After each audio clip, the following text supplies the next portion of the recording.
Good morning. What is going on, everybody? So typically on Saturday mornings, we post a new episode of Podcast Revived. This was going to be episode number 30.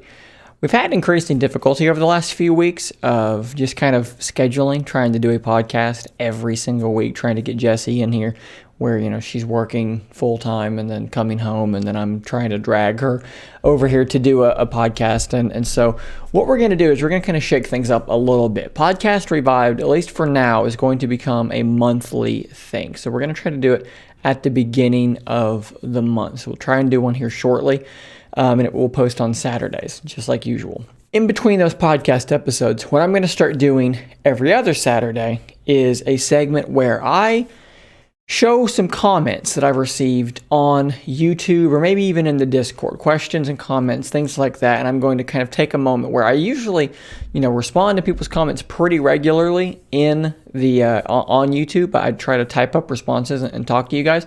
I'm going to take a moment here, and if I have a comment that I think is worth expounding upon in a video, basically, I'm going to do that here. So maybe call this scary if literal mailbag or inbox or something like that. I'll decide on a title and I will make it that title before I post it. But for now, I don't really know what I'm going to call it. One of those two things. So we'll see what title I decide to come up with. So that's exactly what I'm going to do. I'm just going to look at some comments and answer you guys. So hopefully this is something you guys will find enjoyable, and hopefully it will encourage you guys to continue commenting on different videos. So before we dig into the YouTube comments, I want to really quickly just kind of address the elephant in the room, something that I posted on my Twitter account yesterday, and that is that, yes, unfortunately, I do have a hairline crack forming on my Surface Duo charging port. You can see the line there. You can see the line there, different angles here. And after posting this, I did eventually get, several different comments. This Twitter user here, SJ, this made me look at mine. Me too, bro. Me too. David Garcia just checked mine. He's got one as well. Several different, we'll point out here that Darren Lynn said that he's actually put some felt adhesive in his Duo dock just to make sure that there's no wiggle, which is actually pretty intelligent. Might be a good idea. Fit to be boss. The crack will occur on most Surface Duos, and I do agree with that. The sad reality here is that this is probably going to happen to your Surface Duo. I've been very gentle with mine, and other than the time that I dropped it. But I didn't drop it while it was plugged in, so that should have nothing to do with the charging port. I've never broken a phone before, and I've already had to send one Duo back. My second Duo has a cracked back, which you might be able to see in the right light. If I get it just right, you can see a crack beginning there and going all the way up to there, and now my charging port is cracked as well. So these things, the quality control is kind of mind-bogglingly bad to me at this point. How many people I've seen that are on their second, third Surface Duo, the issues, the screens breaking, just crazy. By breaking, I mean like not functioning, green flashing lights and so forth. Tons of stuff like that. And it's not just on Twitter, it's in the Discord server, which you can join in the link down below.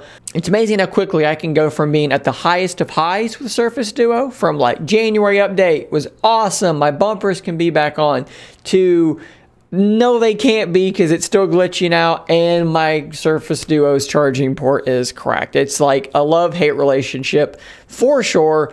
And I find myself whiplashing up and down between those two on a regular basis. So let's move on to YouTube comments. So the latest comment that I have is actually one that makes me kind of laugh. So it simply says, "Cheater." And this is on a comment on a video where I talk about using a thing called a Zim Apex on your PlayStation 4 in order to use a mouse and a keyboard on your PlayStation 4. And it's actually a video that has done extraordinarily well for me. I think it might actually be my most successful video. I think that it's got over 250,000 plays since I posted it a really long time ago. 1,500 views in the last 48 hours. It continues to be a huge success for me over the course of time. And, I get why some people would call that cheating. You're basically using a mouse and keyboard when everyone else is using a controller. But it's not something that I use. I've not touched my PlayStation 4 in literally like years now. That just was something that popped up that was interesting, and I bought it and I tested it, and it didn't keep me. I'm not a console player. I can't use controllers. So everybody was playing this Apex Legends games. All my friends were playing it on console, and I wanted to play too. So I bought it to see if I could, stand to play it that way. And turns out I couldn't, and I stopped using it. It's in a drawer over there somewhere. So yeah, was I cheating? Was I not cheating? That's up for you to decide, but it does consistently make me laugh, the comments that video gets, because some of them are, wow, that's really cool, and then some of them are, you're a cheating piece of crap, and then a long, string of insults. So let's talk about the next one here, Livio saying they're waiting for news of the UK distribution of Surface Duo, and then talked about, Robinhood, the idea of borrowing shares, and then shorting of stocks essentially is what she's talking about. As for the UK release of Duo, we know it's supposed to be early 2021.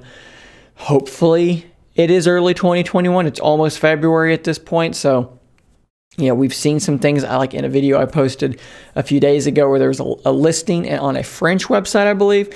So hopefully that does indicate that it is coming really soon. As for the shorting of stocks on Robinhood, Keith also had a good comment here.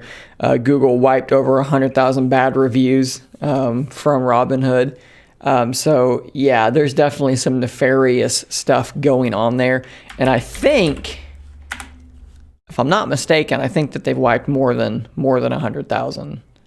If I'm not mistaken, let's go to the top charts, and there's Robinhood, and it's got a total now. There's my review that I had to repost of 179,000. I think it was over 300,000 whenever I looked at it before. So yeah, they deleted a lot of negative reviews, and a lot of people did not repost theirs. I did, because I believe in my voice being heard.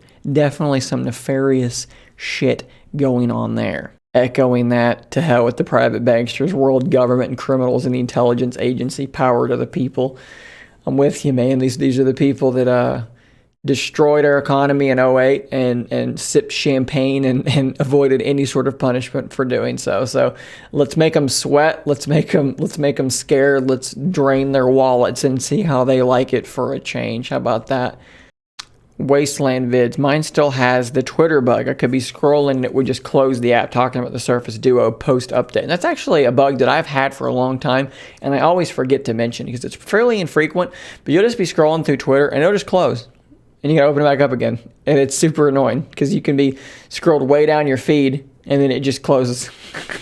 I don't know why. It popped up randomly after a couple of months, and now it's just a thing, and it won't go away. So if you're having that problem, that's a known issue, evidently. Lion Tamer can't zoom in on the stock camera app. What a weird problem. They can use Zoom in any other app that uses the camera, but not the stock app. It says he's cleared data, cache, and rebooted, but it still crashes when he tries to zoom. Never seen that one. That is very strange. Double tap to wake, I'm assuming, is what Spectro's asking for. Yeah, I would like that as well. That would be a good thing to have. Ronit here. The Reddit group is organizing in collective buying of stock. This is actually illegal as it's considered a form of stock manipulation.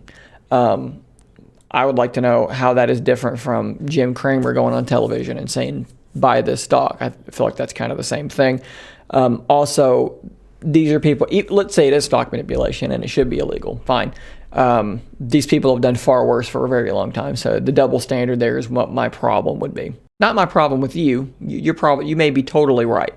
This update is supposed to be on launch date. The phone is not working fine. No complaints until now from me. So yeah, I think what he's saying is this should have been how Duo should have launched after the January update. And I agree. If it had launched in this state, a lot of these reviews that it received probably would have been a whole heck of a lot more positive. The issues with going home, with gestures, with the screen just suddenly not responding to touch. These things seem to be generally fixed for the vast majority of us. And I really think if it had launched this way, things would have been very, very different. Sandra Payne here. Her camera app shutter lag is still apparently just as bad as before. Mine has improved considerably, although I will say in certain lighting conditions, it's garbage still, and the Gcam app is still what you have to use. But 95% of the time, it's pretty solid. In fact, I wonder if I can show you this without this being a super awkward thing that I'm doing.